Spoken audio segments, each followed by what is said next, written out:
Welcome to the Gamer and the Weeb podcast, the only podcast that got drafted to fight in World War III, but got kicked out for drop shotting. I'm your host, Ryan. This is your co-host, Fondio Leo, or as I know him, just Leo.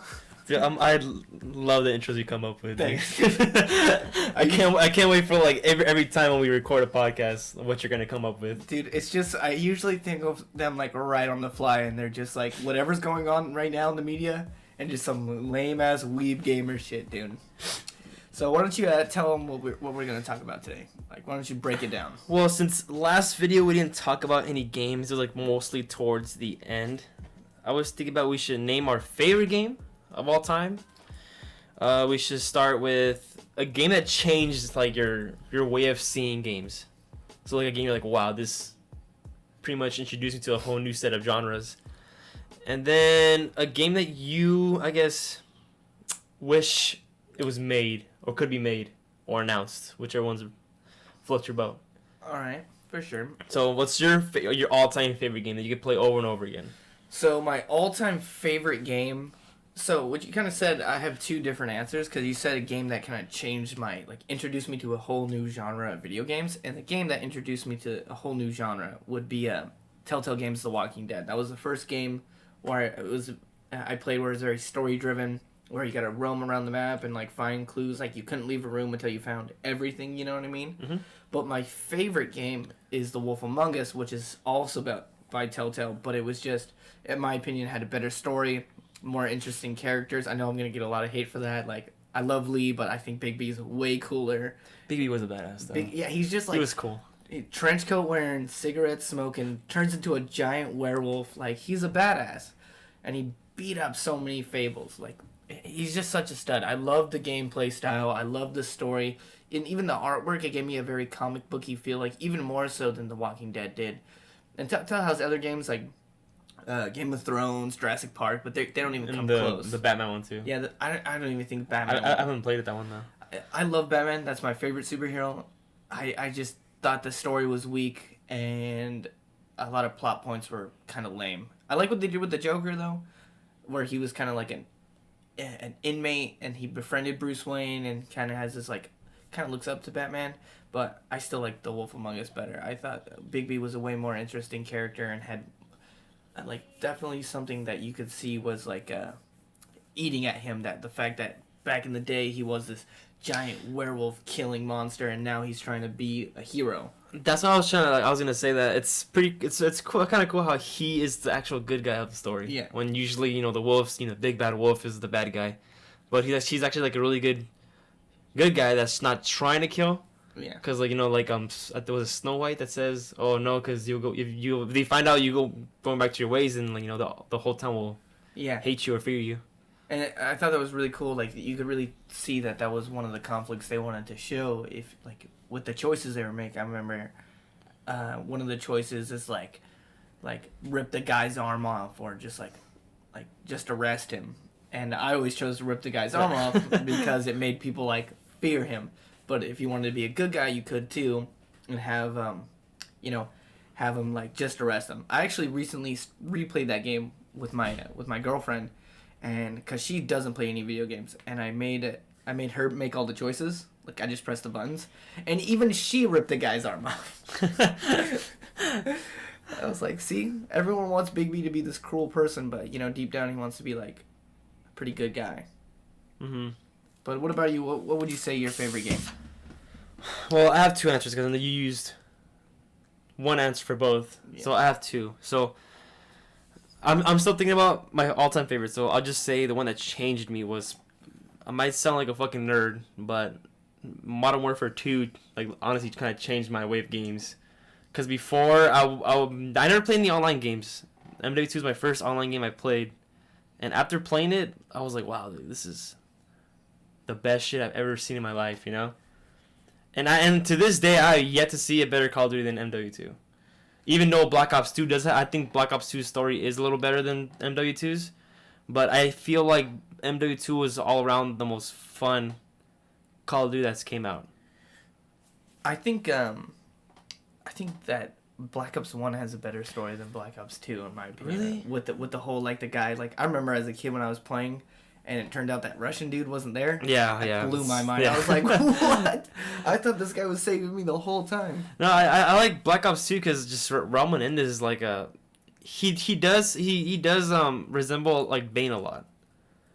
Because I mean, the writers who wrote the Black Ops 2 story is the one who wrote the Dark Knight Rises. Oh, really? Yeah, it's the same writers. So that's why I did have like a little Batman feel to that story because Raul Menendez is supposed to be this huge badass dude that pretty much takes over every military equipment, which Bane took over all of Batman's equipment. So it kind of like parallels a little bit.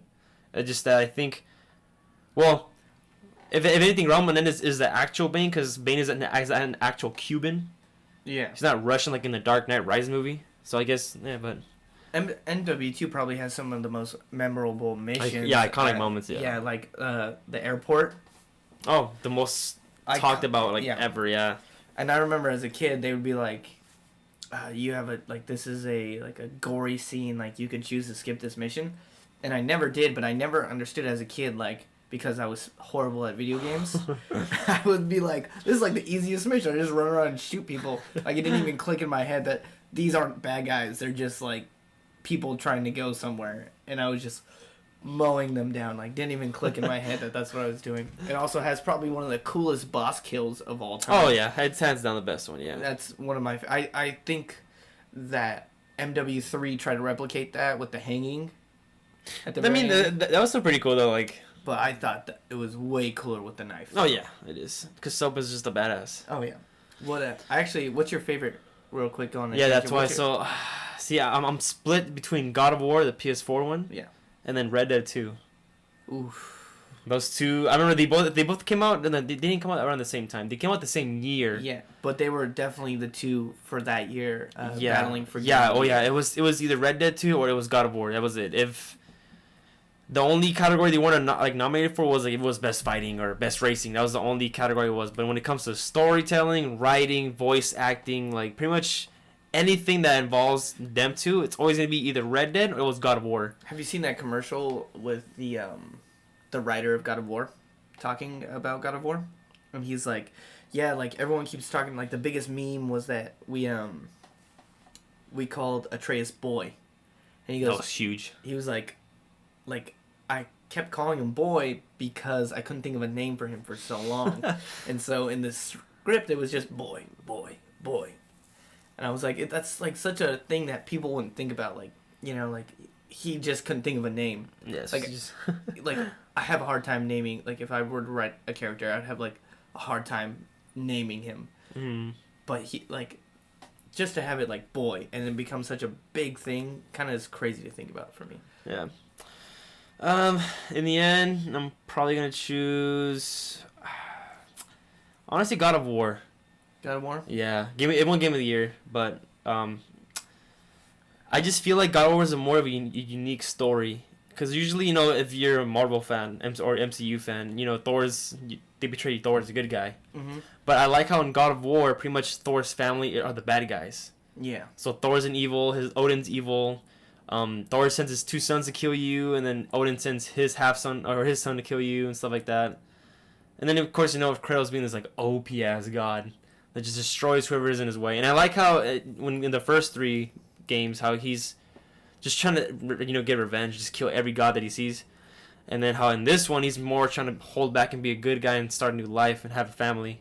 So he's, I guess, a little calmer. But when he does need to go rage mode and fuck people up to protect his son, like he would go rage mode and fuck him up. Yeah, I like that. I got the sense that he was a man that was like kind of like trying to seek redemption for all the bad that he's done. Like I felt like he was kind of felt bad for like all the people that he had murdered, and now he's trying to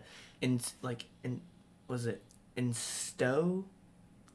That's the word I'm looking for. And just put into Atreus that like, hey, you don't have to like kill all these people. You don't have to like be that guy. You could be a good man and still get what you want. You don't have to slaughter. Because even in a part in the game where Atreus asks Kratos like, oh, is that what being a god is to just kill other gods?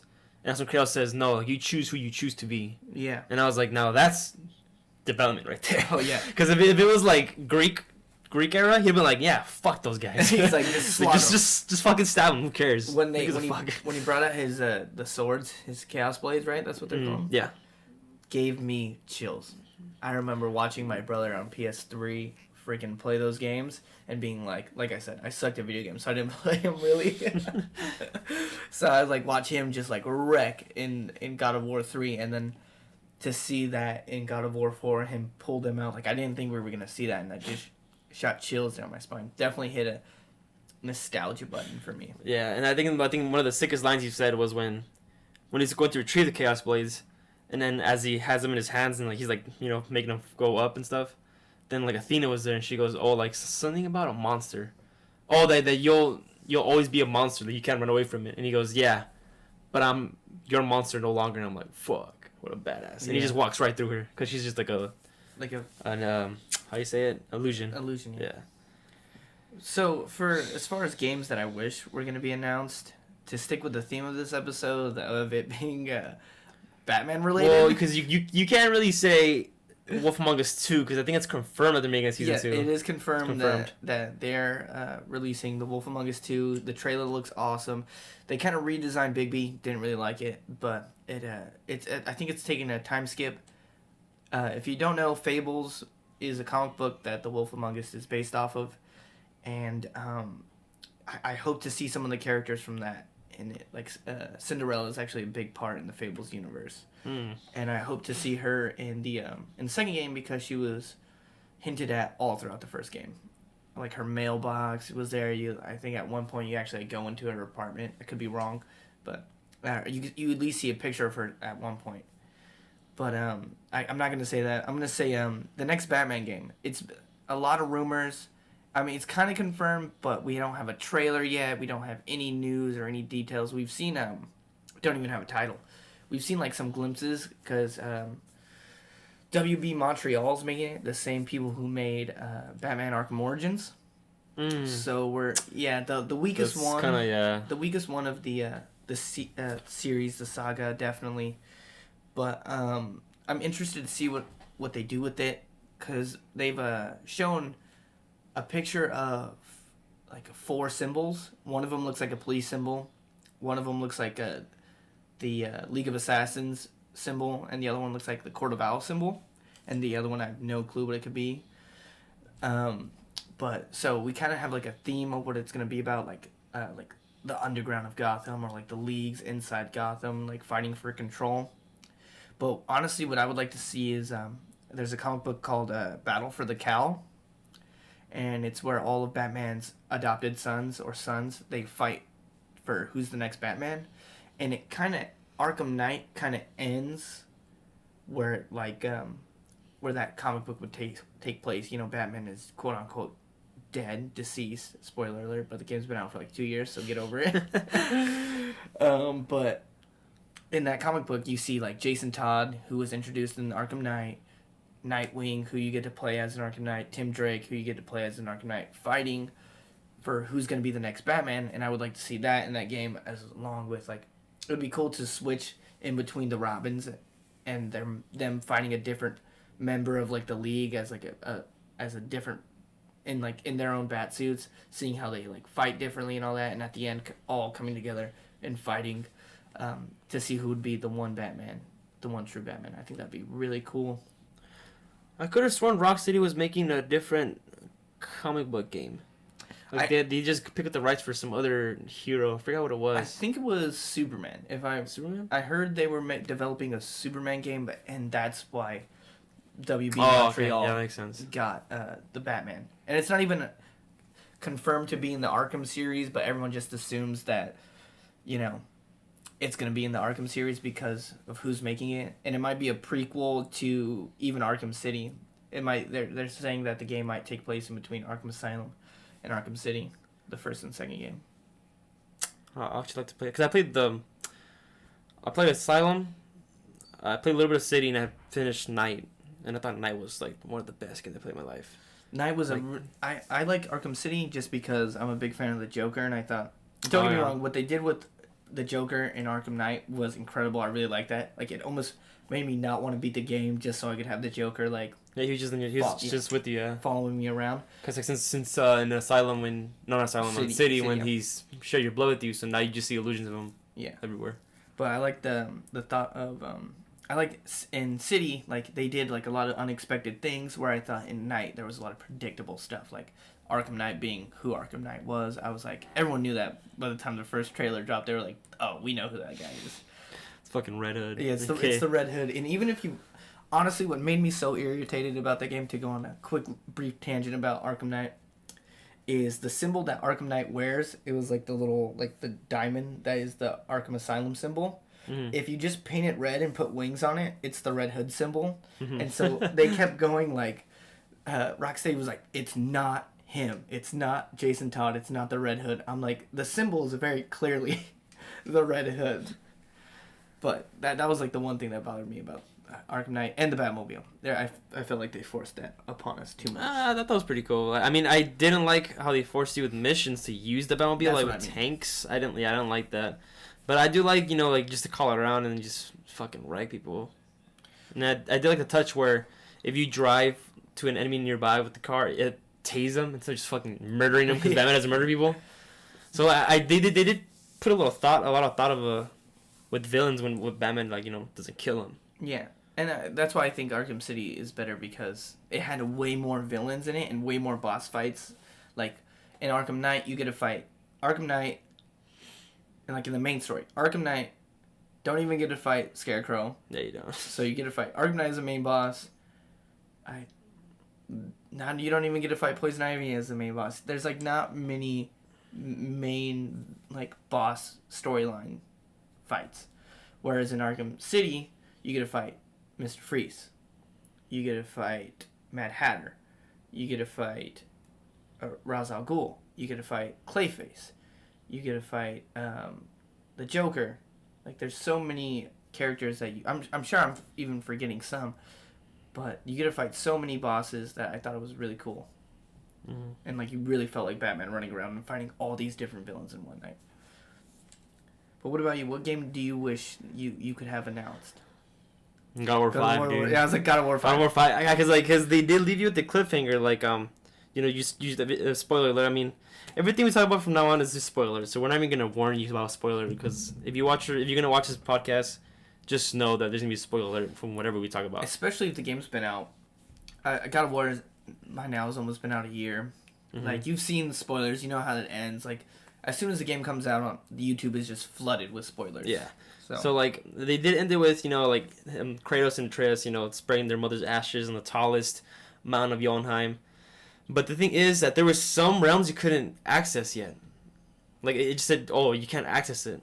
And, like, there is 2 other ones you could, or just, like, side realms that you could go to and to unlock, to upgrade your blades and everything. But there were some realms that said locked away. Like, you could never go to them. Like, the one I really wanted to visit was, what's that main city that Thor lives in? What's it called? You're talking about, Valhalla? No, like the actual main... the town, the realm that they live in. I forgot what it's called. Shit, it's on the tip of my fucking tongue. Asgard, yeah. I was about to be like, my girlfriend does this thing where she's like, oh, you can't remember something? She goes, A, B, C. And then, like, I was like, A. And you were like, Asgard. I was like, sweet. Yeah, so Asgard, it was, like, not accessible. Like, no matter, even if you beat the game, you 100%, you can't access Asgard. And there's some other realms you couldn't either, like, access either.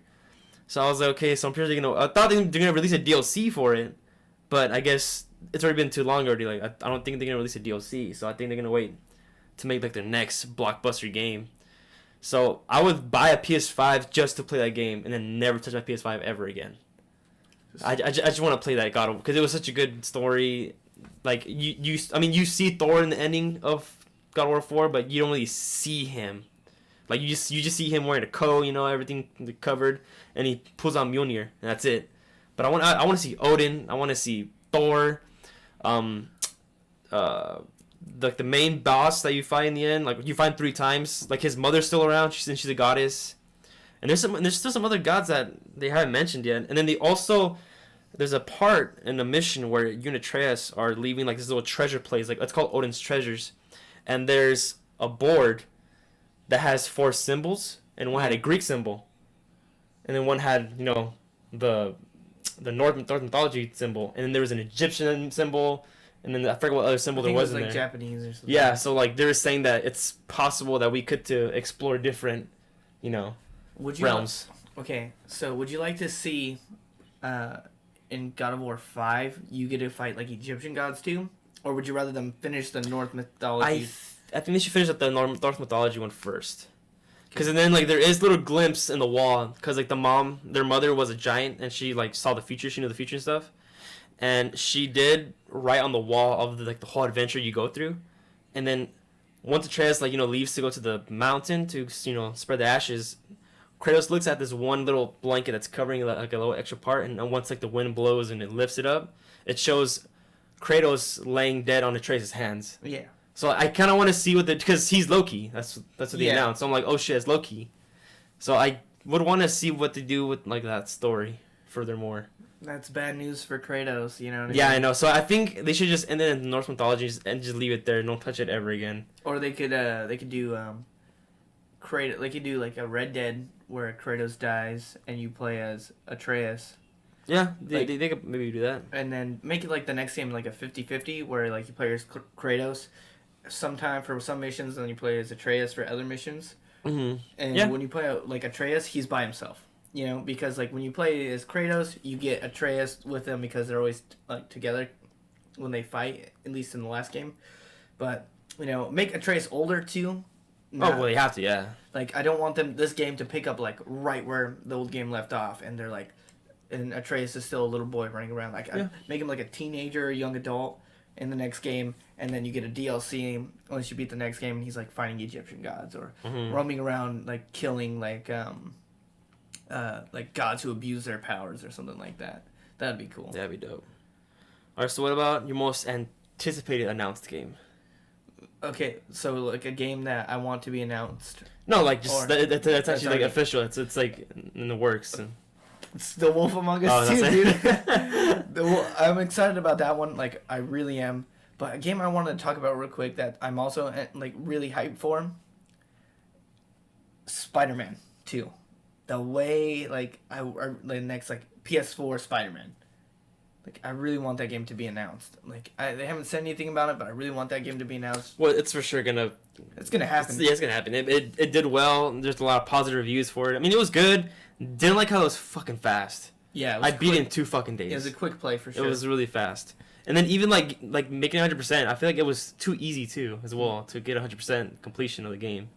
There's just like so many things that the first game set up that I cannot wait to see. Like my favorite Spider-Man character is Green Goblin, just because I think he's probably one of the most like messed up villains ever. Like he just like hates Spider-Man. Everything he does is like to hurt Spider-Man. Like he doesn't do things for like personal gain most of the time. It's just like I want to hurt Spider-Man.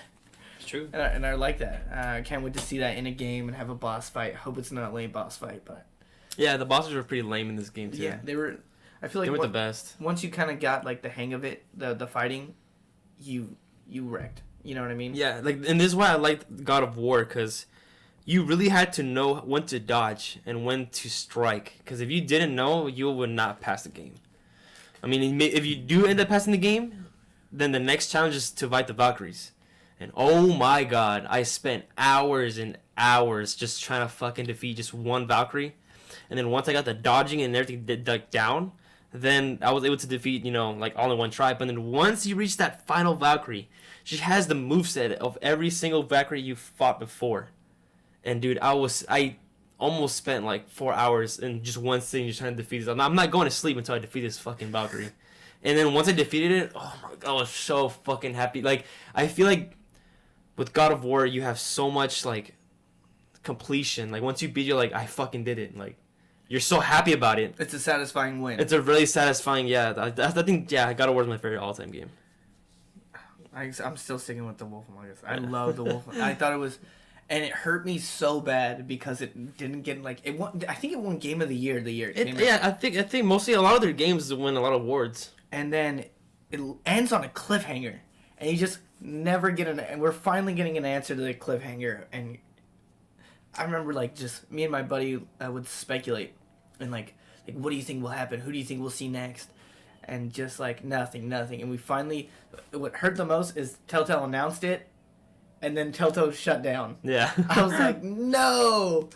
And then thank God somebody came and picked it up and were like, hey, we're not gonna let this story go untold. And I was like, finally, someone's gonna Telltale this game. So my anticipated Cyberpunk for sure. Why? Because it's an RPG, open world. I'm not sure. I don't think it's online yet, but it has that Blade Runner kind of era. Yeah. Where everything it's like it looks crappy, but it's like futuristic, and like that kind of setting has always caught my attention. Like when it comes to Ready Player One, you know how it is. That always caught my attention. I haven't seen Blade Runner, but I've seen how it looks, and that for some reason that kind of setting always like attracts a dystopian, me. like a dystopian. Yeah, it kind of pulled me for some reason. So when I found out they're making a RPG, first person shooter, create your own character, in that kind of setting, I was like, okay, I'm actually interested about this game. So have you played the Mad Max video game? Yes, I have. Loved it. I it was cool. I actually liked it too. I wish there was a little more to do though. Yeah. But then again, it's a fucking desert, so yeah. what else can you do? Well, my problem is once you fully upgraded his, like, well, not even that. Once you got his shield breaking ability, or he just, like, breaks the shield, punches them until they break, the game was, like, the combat in the game was ridiculously easy. Because it was, like, they stole the combat from Batman, and then they added the shield break, and once you got the shield break, the game was, like... It was, like, no piece of cake. Yeah, I was like, I'm going to steal your weapon, break your shield, and wreck you. Like, there's no difficulty anymore. And then I cleared all the bases super quick, so... But I bring that game up because it was like a dystopian type game. Yeah, but I remember when I first played it, I actually played it like non-stop when I first got it. But it was more of once you beat it once, you really don't want to go back to it. Yeah. Like after I beat it, I'm like, okay, I'm done. I don't want to play this game anymore. And I remember some of the mini bosses were more difficult to defeat than like the main boss of the story, and I was like, well, this kind of sucks.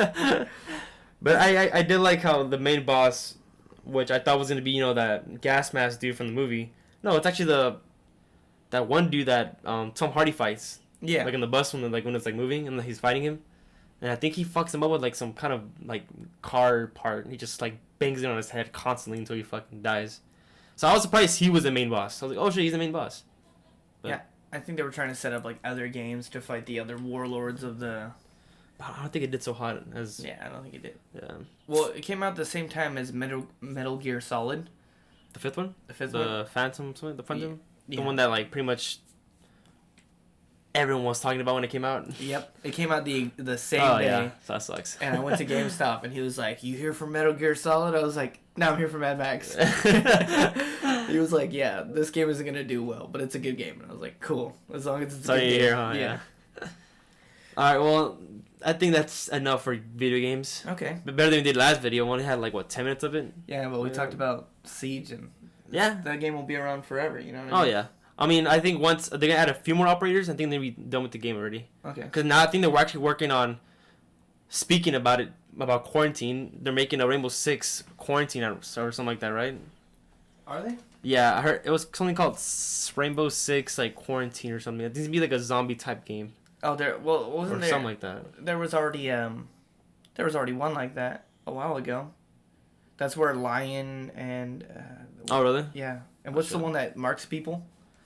There's Lion. He's like the one you press and he bumps up your stamina or heals you a little bit.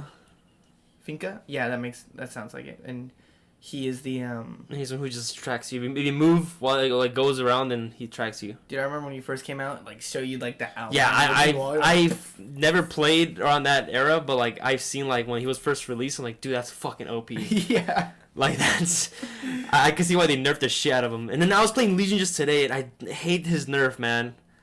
I mean, he's still a good character. I just don't like how when they step on the goo, you have to wait a second or 2 seconds for them to actually start taking damage from it. Yeah. So now they took away the frost mat with the Legion goo combination. So let's say if they do end up stepping on that mat, if the goo goes off, that's not gonna affect them. They're still gonna be alive. I kind of hate that, but it's Ubisoft. But before we get to the big boy, that we're gonna talk about because I just finished watching it just recently. Let's talk about your favorite anime opening. Okay, so I'm just gonna throw this out there. I'm excluding Fire Force because because it's hands down like one of the best ones ever made. It's so good. It's really good. I actually really enjoy it. It got the best song. Inferno by Miss Green Apple is incredible. Huge shout out. Yeah. Because when that show came out, I would not skip the fucking opening. No, I would listen to this opening, and then even like on my way to work, I would play this opening and repeat. So I think my favorite opening is. This is so tough. Song wise, I love Peace Sign, the second opening for my Hero, the sports festival. But I think overall with the video and the song, the Vinland Saga has a great first opening. It's like called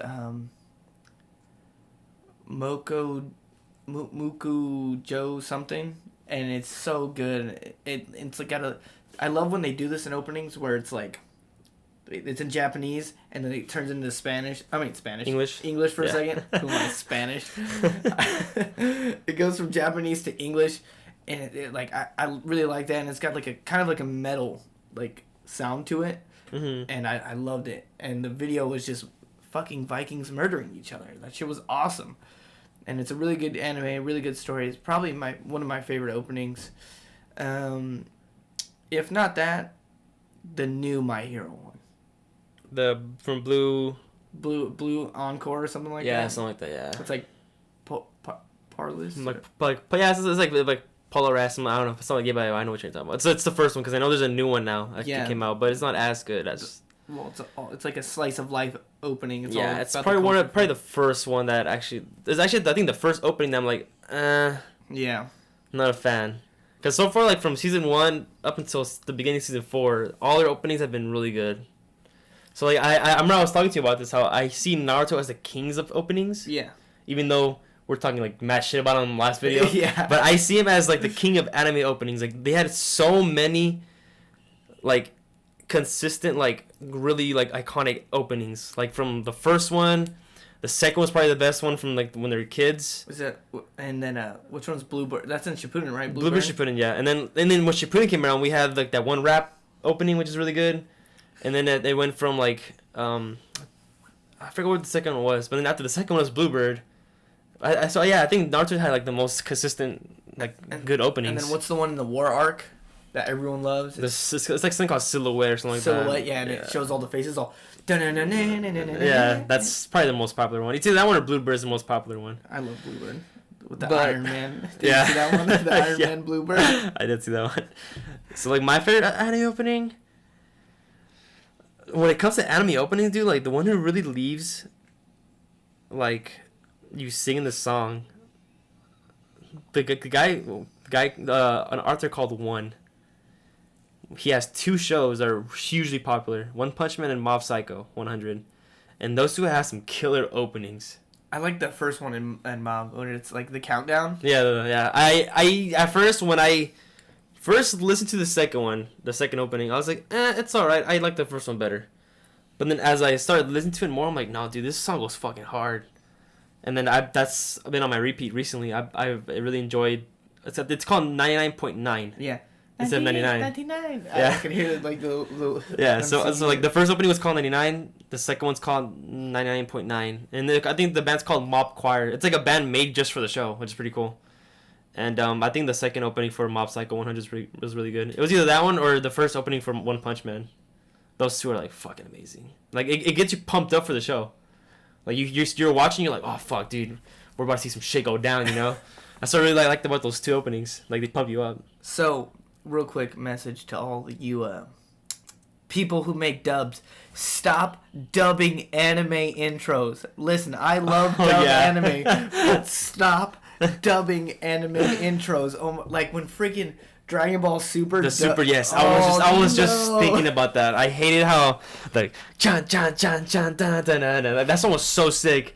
But then once like I was watching the adult film, I was like, dude, these screams are gonna be fucking dope. And then like I hear an English guy singing the song. I'm like, okay, you fucking ruined it for me. I was like, why'd you gotta do that, man? Come on. But yeah, they do need to stop doing that. I was just so glad. I was so worried. Like Fire Force they were gonna English dub that song, Inferno. I was like, please don't, please. But you know what blows my mind is sometimes in Japanese they have like all English like openings, like Mayday. Mayday is the second intro for Fire Force. It's all in English, and I was like, is this how it is for like sub too? And so I looked it up and I was like, yeah, this is it. No, and then also the first opening for Super, that one song like the like you know what I'm talking about, right? The first opening for Super. Is it? What was the like, first opening? The Battle of Guards arc. Yeah, that one. Yeah. Because I don't even consider that the first arc. Because they had the movie. Well, yeah, but like that's been the opening up until the universe survival arc. Oh yeah. Yeah, so that's been the main opening, but then once they introduced like the Tournament of Power, then that's when they switched openings.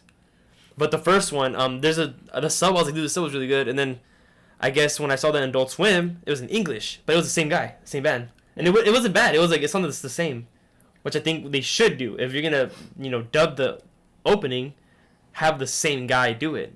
And if he doesn't know English, then leave it untouched. Just leave it fucking subbed. Simple as that. So you want to talk about it now?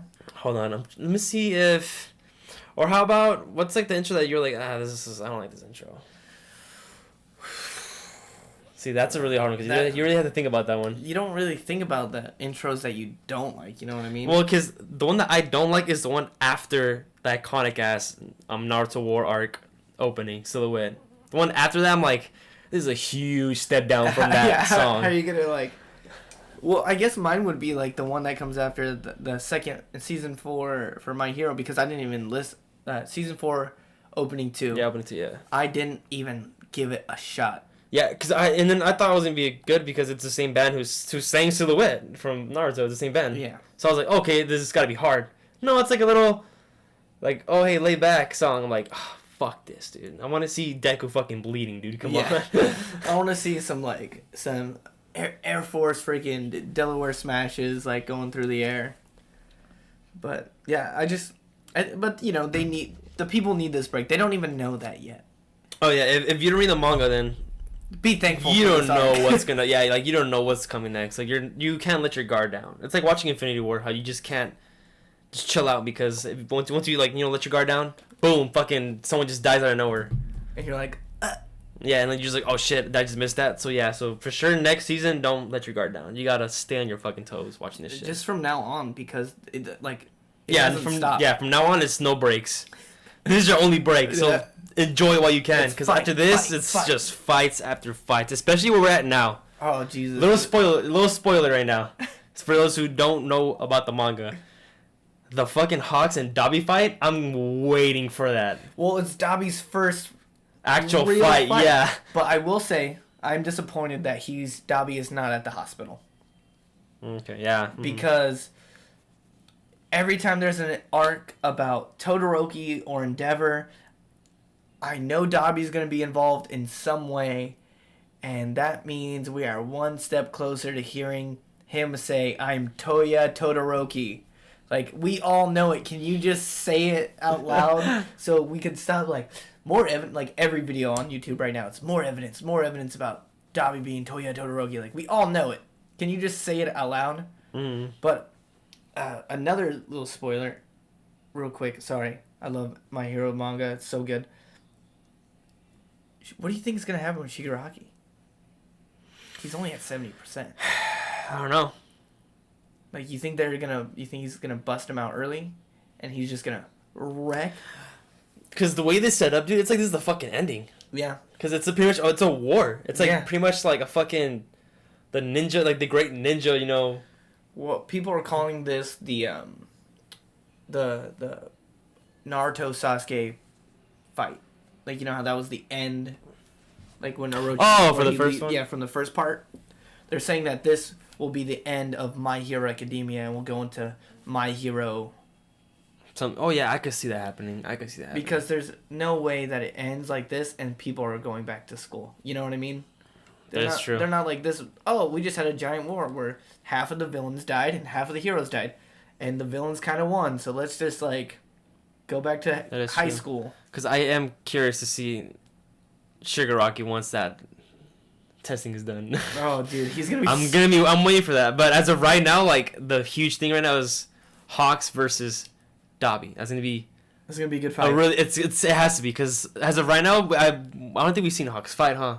We just seen him save people. That's it. Well, he was kind of fighting, but it was mostly Endeavor against Hood, the high-end Nomu. Yeah, and then like if he wasn't a fight, he just threw like a little feather and that's it. It was done. But or he helped Endeavor fly. Yeah, so this is gonna be the first time when we see him in full action. So I'm curious to see how this fight will go down. It has to go down as one of the best ones though, for sure. Oh yeah, that's gonna be crazy. And did you see how he had Twice pinned down with the feathers? Dude, yeah. And his eyes were crazy. He fucking fuck up, and then like just Dobby's smile, dude. It's like he's been waiting to fight this guy, dude. He knew. Yeah, he knew. Yeah, so he had a crazed look on his fucking face, like, man. He knew the whole time. Like he was like, Hawks, the number 2 hero, like one of us. No way. He's like, I'm gonna burn this guy. And even Horikoshi said that Hawks is the Icarus of this of the story. You know, someone who always flies too close to the sun. Okay. And so in the story of Icarus, you know, he flies too close to the sun and his wings burn off. He falls to Earth. And so everyone's like, oh, yep, like this is going to be it. Like this is his fly too close to the sun moment. I hope he doesn't die though, because he's a really dope character. I actually like him, like a chill, laid back. Like pretty much, he's a hero who's laid back, but he's very high ranked. Yeah. For being a laid back hero. Well, he's number 2. Yeah, that's why. Like he's high ranked for just being laid back. I mean, and he didn't even try. Like remember when we first got introduced to him, he was saving people from without even looking. He just had a like little, threw his feathers. His feathers. Without even looking, he went shoot, shoot, shoot. I was like, that's pretty cool. Well, and then okay, so it puts us in an interesting position. Let's say if Dobby defeats Hawks and kills him, because most of the time with like when someone's mentor dies, you know, his student has to defeat him. So if Dobby kills Hawks, then I feel like Tokuyami and Todoroki have to team up and fight, because Tokuyami's Hawks' like student. So there's no way that he's gonna be like, oh cool, I don't want revenge for the guy. Yeah. But I think it would be way cooler if Twice killed Hawks.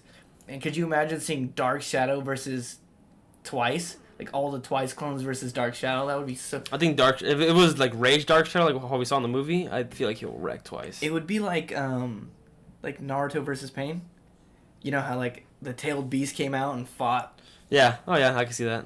I think that'd be it'd be like kind of the reverse though, or like the tailed beast versus Naruto, because Twice is Naruto. He just spam. Yeah, he just spams the lowest fucking yeah, that's true. Shadow Clone. I didn't think about that. So it'd definitely be a cool fight to witness. That's why I'm pulling for. And Twice doesn't really have like a rival. Like, yeah, he doesn't. Yeah, that's Dobby's true. definitely gonna fight like. Yeah. Todoroki and Shigaraki with Deku. Deku, exactly. And then like you could put anyone like Stain eventually has to come back out and fight. Dude, he has to. He's one of the best villains so far, dude. Well, even Stain has to come back out, and Ida has to really fight him, and even Red Riot Kirishima has a rival on the other side, because Gigantomachia killed Red Riot, and so or Crimson Riot. Yeah. Okay. I was confused on the question. Yeah. So. Okay.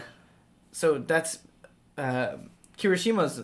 He's got to perfect his hardening quirk so he can go toe to toe with Gigantomachia, and it would just be cool for Tokuyami to have one, and everyone's gonna be like, well, Bakugo doesn't have one. Bakugo's villain is Shigaraki as well.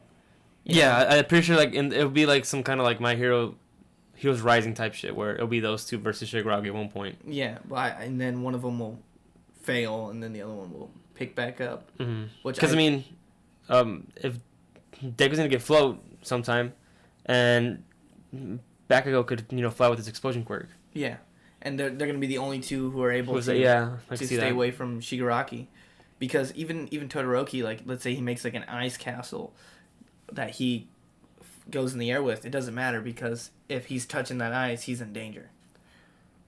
Yeah, I can see that happening. All right, so let's talk about a show I just recently watched and I was in love with. Let's talk about Demon Slayer. Demon Slayer. First of all, amazing opening. Yeah. Opening Oh yeah. was like- I did like how they use the same one all the way through. All the way through. Yeah. I after watching episode 13, I was like, all right, what's the next opening? No, it was just the same one Same all one, the yeah. way through, and I was okay. I like that. Like they knew that's one of the hardest openings we've ever seen. And can I just okay? So I want to say a few things. I want to say the things that I really loved about the show was so the animation, of course, it was fucking amazing, top notch. The characters were also amazing. There's not one character that I did not dislike or I found annoying. Another thing I want to say is I know this is a thing, right? There's a thing that I hear that I don't like the main character because he's a bitchy, whining dude. And I hear that's a lot of the reasons why they think the anime is whatever. Just because of that one, Yeah. you know. He is kind of whiny, but that's because his fucking family died in the beginning. And he is a little bitchy when he was getting trained. He's kind of weakish, but then like pretty much once the half of episode 2 hits, he's already this badass, like just really talented fucking samurai. Yeah. And like he just gets shit done. He's kind of like Shinra at first from Fire Force, where he meets someone, wrecks him. Yeah. It's like, oh, next one, oh, your next villain. All right, hold on, boom, wrecked you too. And those main three, probably one of like my favorite trios I've seen in anime. Just because they're all three so different from each other. So like, you know, Tanjiro's this really nice guy who's, you know, about helping others, you know. And then what's the yellow flash guy called again? That's Zenitsu. Yeah, so he's, you know, like this very shy, calm dude. He doesn't really believe in himself, but like once he gets like knocked out, then like this other side of him wakes up and he just wrecks. So far what we've seen of him, he wrecks everything in one slice. Like he just that you're done. And then of course, my opinion, the best character in the whole show, which is called Inosuke. Inosuke. Yeah, I love I think Inosuke. he's the best character in the whole show. After we got introduced to him, I was like, dude, this guy's so fucking badass. He's like, I guess he's a friendly dude, but he wants to one up, you know, Tanjiro, or he was trying to be like on his par of level. Yeah. And I just kind of like how that little, you know, rivalry. I think it's one of the best ones. Now tell him what you don't like. For sure, one thing I don't like is the CGI they use in the show. I wasn't really. They do use a lot of CGI. Wasn't really a fan of it. Like, because like they did use it when they're just walking in the field. See, I don't mind with that. But there's times when they're fighting, there's like a little CGI moment when they're running, and I'm like, don't like that. Do not like that shit. And I'm trying to think of anything I disliked that I didn't like either. I was watching the show. I don't know. I have to think about it. Okay, so I'm going to get a lot of hate right now. That's just what I'm going to do because, you know, my favorite anime out right now is My Hero. And I think the best two animes out right now are Demon Slayer and My Hero. But I also see a lot of similarities in their shows. I'm not saying that's a bad thing, and I'm not saying like, oh, My Hero did it first. Like no, because I remember when you told me that you know, Tanjiro's Deku and Isuke is, you know, Bakugo, and then this guy is Kaminari, and I was like, okay. And then as I saw it, I'm like, no, they represent like they're like a mirror of that character too. Yeah. Like when I see Tanjiro, I'm like, dude, this guy acts like Deku. Yeah. And he reminds me of Deku. Yeah. The same with them with the Hog Mask dude. I'm like, he acts like Bakugo. Yeah. So I'll start off with Tanjiro and Deku. So I'm gonna break down like the main three that for Demon Slayer. Like in my opinion, they do look similar. That's where they have like the two-tone colored hair. Like Deku has light green, dark green. Tanjiro has like a red and a darker red. And then they both have like this aura of smile that attracts people to them, you know what I mean? And people love that. And then they're always out like trying to protect people, even like their enemies. Like they try to find the best in their enemies. And like every demon that Tanjiro slays, like, you know, he gets them to reveal why, like that he's got the Tag no Jutsu for sure. But after he wrecks him, which Naruto should have done. Yeah. So he talks him after they're about to die. Yeah.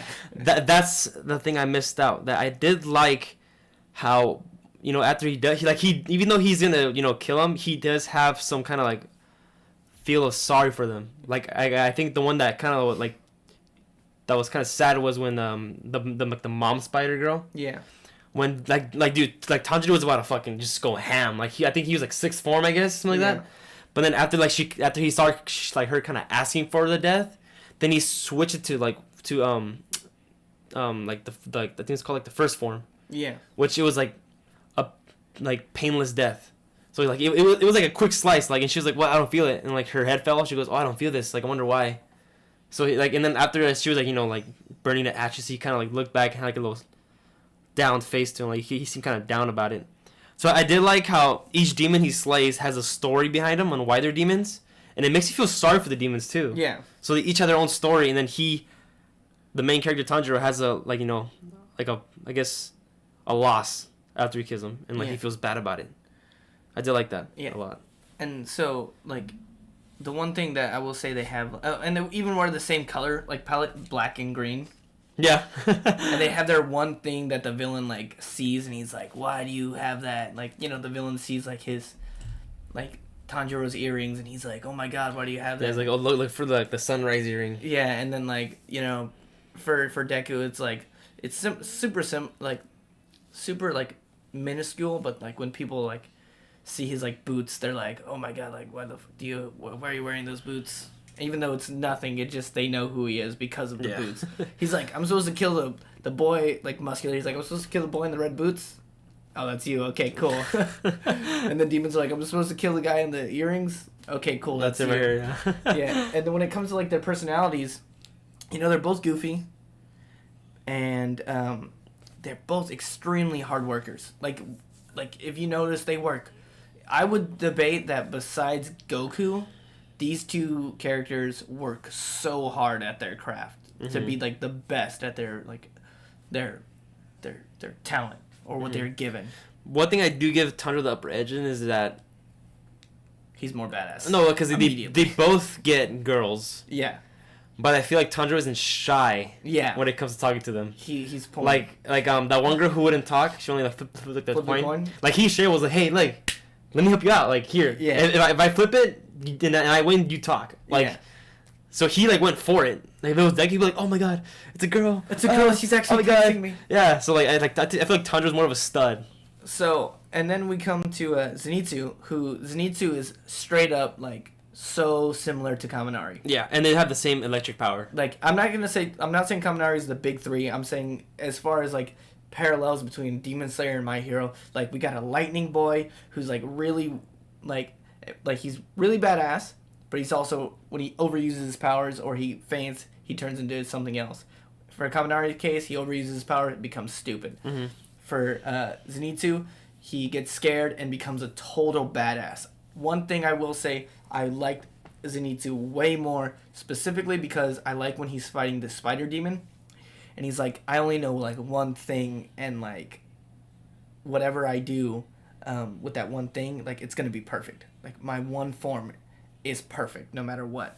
And I also like that Zenitsu is one of those characters that he does pass out and becomes more badass, like a lot of anime characters do that.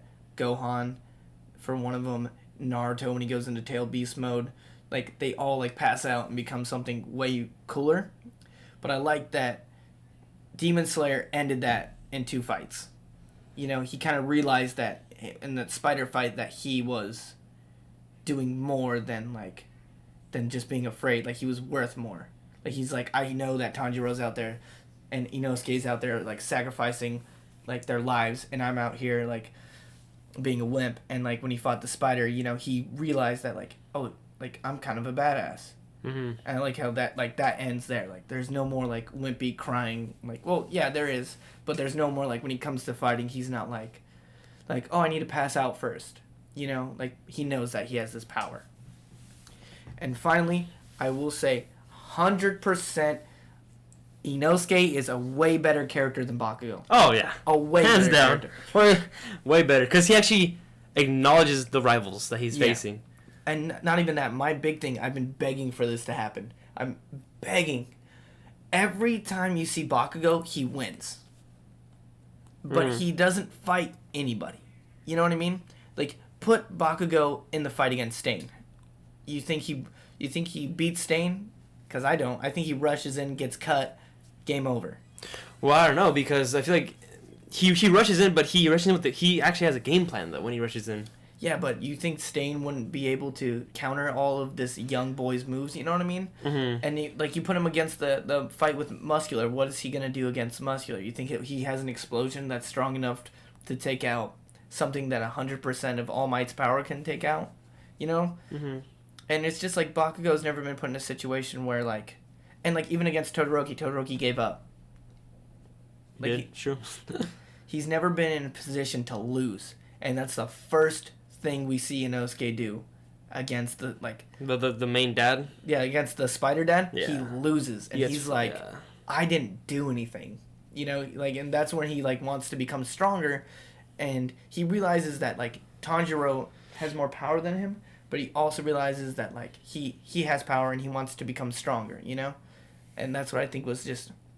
That's why I think Inosuke is a better character. They fill the same void. They're the rival, the loudmouth, you know, but he knows that he can lose, whereas Bakugo still doesn't know that he can lose. And Bakugo is becoming a better character, I will say, you know, throughout the manga and throughout the anime. But Inosuke is just a way more... someone that Bakugo should have been. Yeah. Pretty much. Exactly. And, you know... People like, I think they're getting better, like because Bakugo is supposed to be Sasuke, you know what I mean? Mm-hmm. And I think Bakugo is a better version of Sasuke, and I think Inosuke is a better version of Bakugo. Because Bakugo won't leave the school for clout. Yeah. Like bitch ass Sasuke left for Dude. Orochimaru. Whatever though.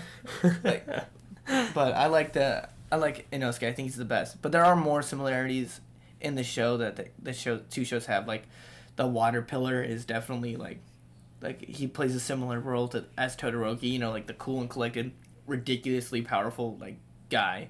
And then the coin flip girl is definitely like the love interest, but she's, in my opinion, I like her more than Ochako, because I think she's more interesting than Ochako. Because she has like a really tragic backstory. Yeah, and she has like cool like the whole coin toss thing. I thought that was super cool.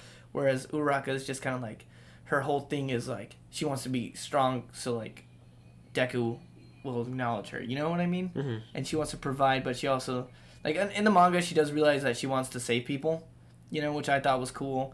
But this girl right off the bat was just so much more interesting than Uraraka was. And then there's my favorite character, the Flame Pillar.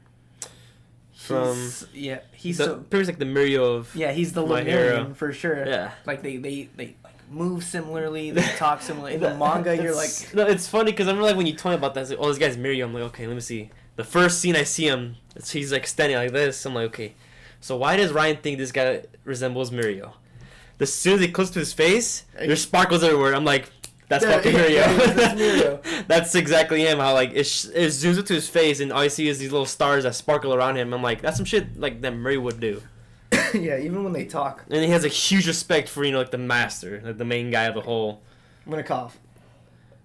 Like he has huge respect for the guy who runs, you know, like the Demon Slayer corps. He's like, oh, like bows down right away. You know, he has like this really good manners when he's talking to him. So like I did like, and then at the way the season left, how, you know, the three main dudes hop on the back of the train and then zooms in to him just sitting in the middle of the train. I'm like, oh shit, we're about to see some shit go down. Dude, I will say. And I read the manga. I'm planning on reading the manga though. I really want to like this show really caught my attention. Like the part when like Tanjiro's first huge fight, when he does that little super move, when he changes the color. And usually when I watch an anime show, when I see a really cool scene, I won't get chills unless I rewatch it. So like let's say if, for example, if I've seen Vegeta's Final Flash, I'll be like, damn, that's fucking badass. But let's say if I rewatch it, then I'll get chills watching it. I got chills watching that just one scene for the first time, dude. I will say though, what kind of bummed me out is that, in my opinion, that move came out of nowhere. You know what I mean? Mm-hmm. It was like the whole time he's using this one style, and then all of a sudden he like for some reason he remembers like this one moment, and then he changes his abilities basically. And so for me, it was kind of like you couldn't have hinted at this throughout like the whole series. Like even if in the first episode she was like, oh, like Tanjiro, don't forget to do like the sun dance now that winter's like coming to an end, you know? And I think one of the other reasons I didn't like was how they just mentioned his father out of nowhere. Yeah, that's what I mean. Like, because his father wasn't mentioned until like that one scene. Like his father was there, like all skinny, which I'm from like, cause you know usually with anime dads, you just fucking leave. Yeah. But with this one, I guess like he looked sick, so I'm guessing he died of a sickness. Yeah. Because he looked skinny, you know, he didn't look healthy, and yeah, so I could see why. Like I don't know where his dad's mentioned. And I was like, what the fuck?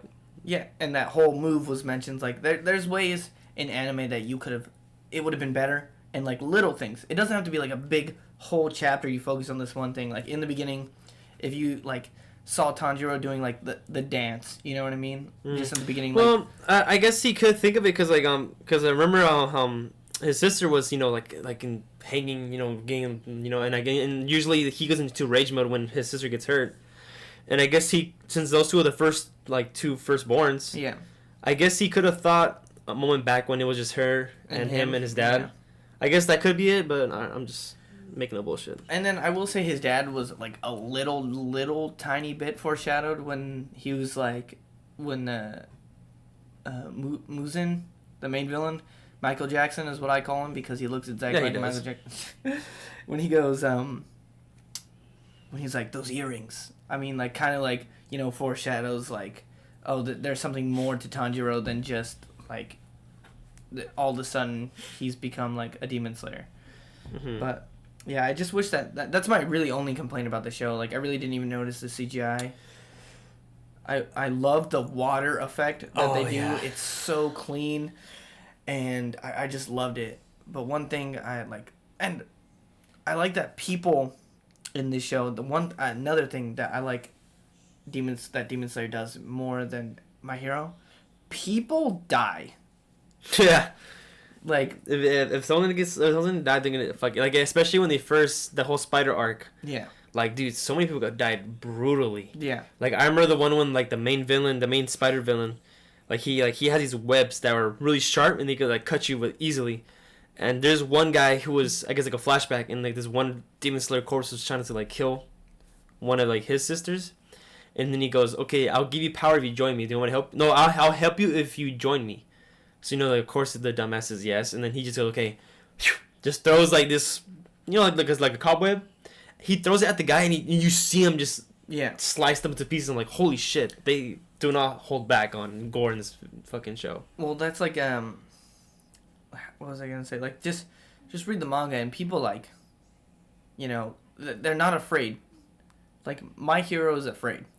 Mm-hmm. They kill. People are gonna be like, they killed Night Eye.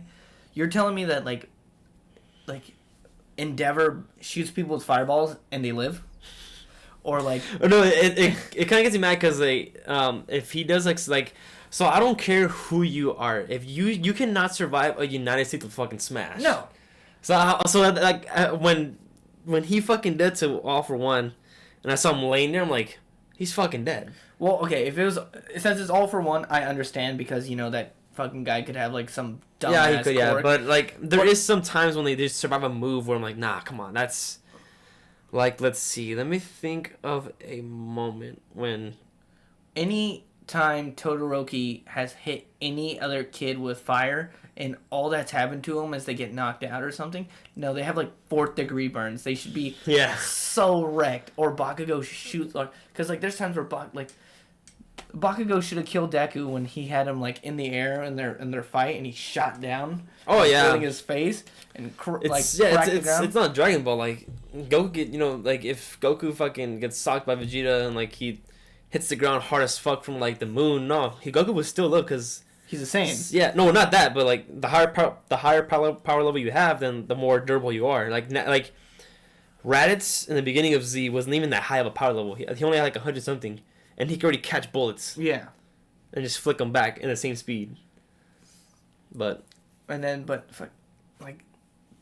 Deku just surviving that, and like anytime Bakugo would hit someone with his explosion, it's not like a little spark is hitting them, like a full-on grenade. Yeah, it's blowing up in their face, like, and they're fine. Like, but in Demon Slayer, like there's a whole fight where Tanjiro's like, my ribs are broken, my legs are broken, like but I have to fight because if I don't, I'm gonna die.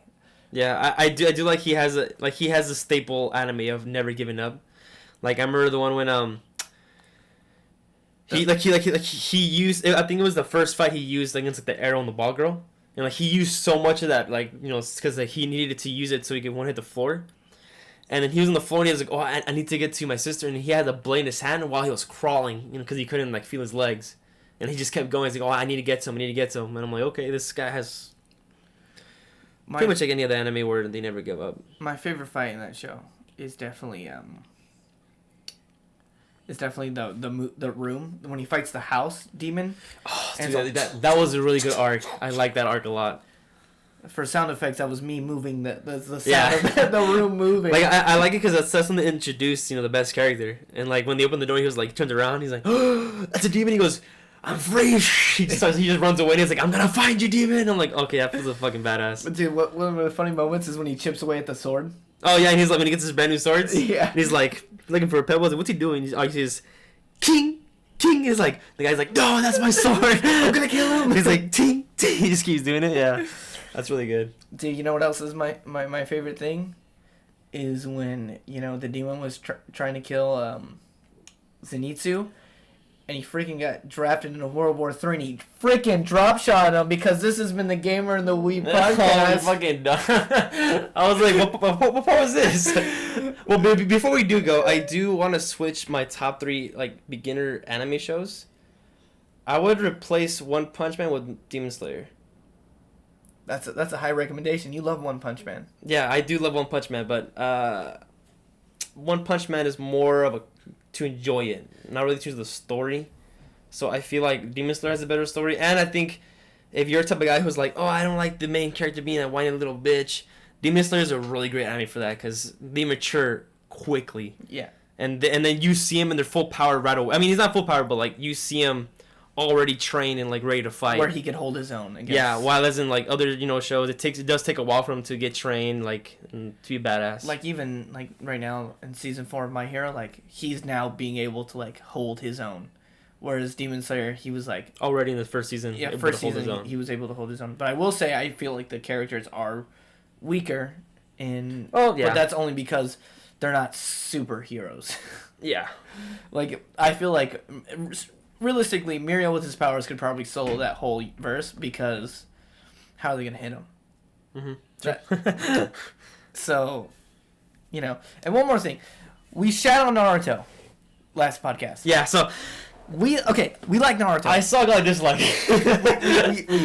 we like Naruto. It's cool. However, let me just say this one thing.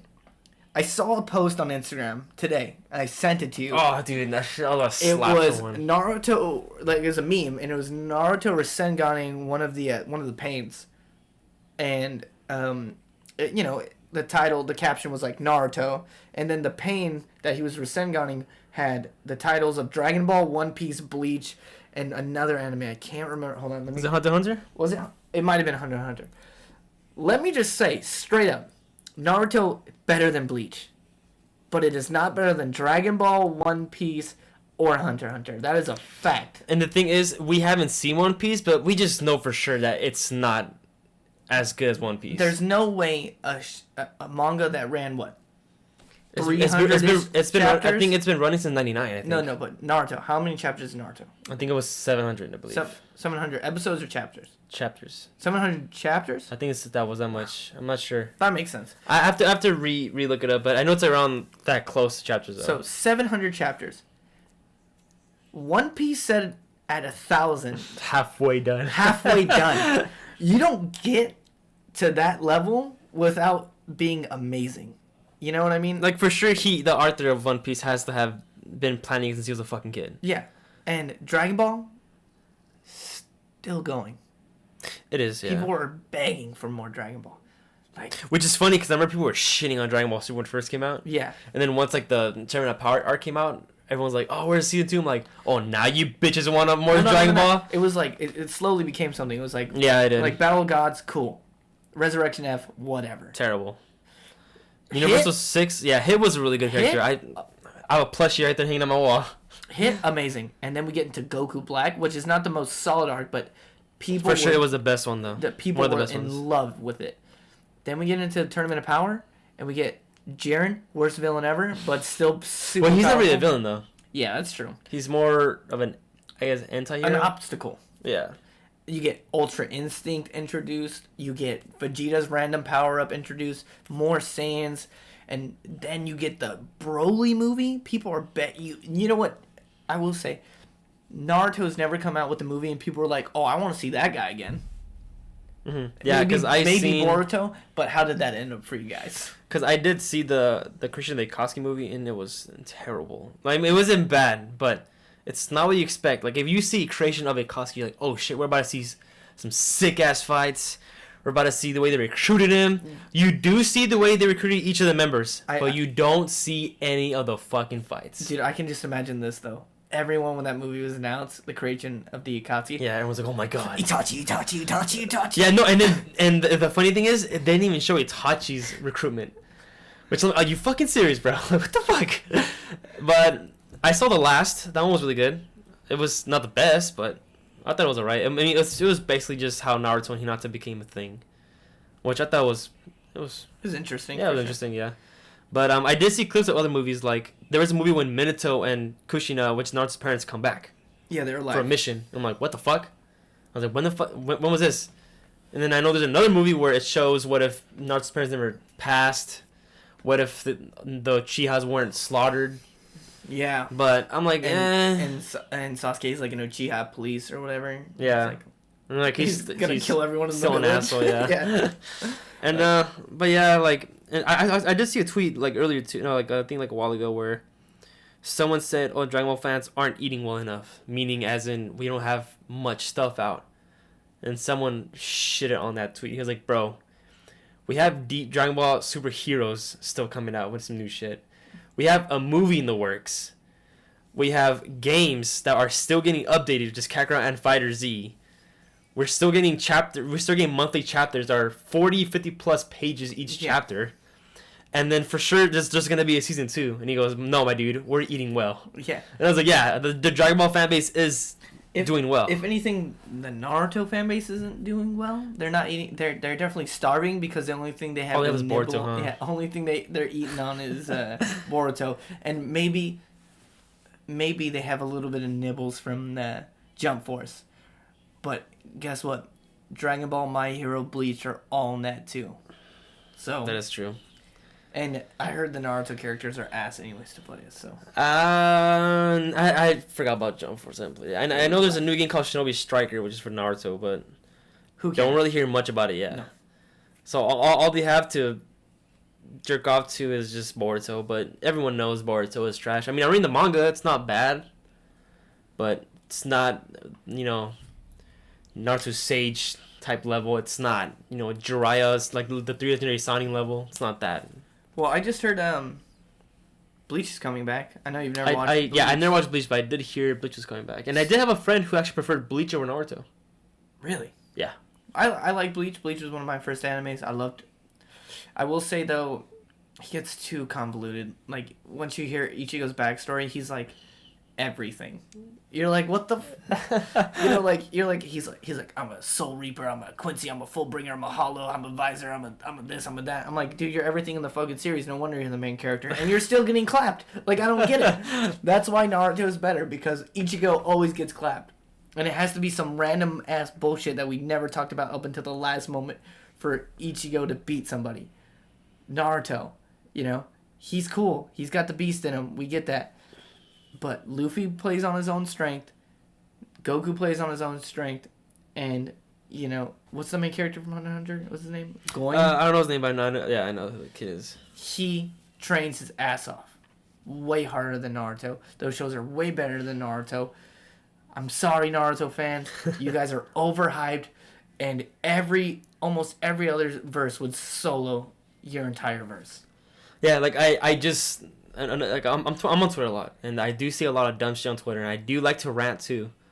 So I saw one of I'm guessing he's a Naruto fan. I'm not sure, but because I think he did have a Naruto like profile picture, and someone posted, "Oh, like I can't wait to get my a costume for Halloween," and then one of the pictures was the Chimera from Full Metal Brotherhood.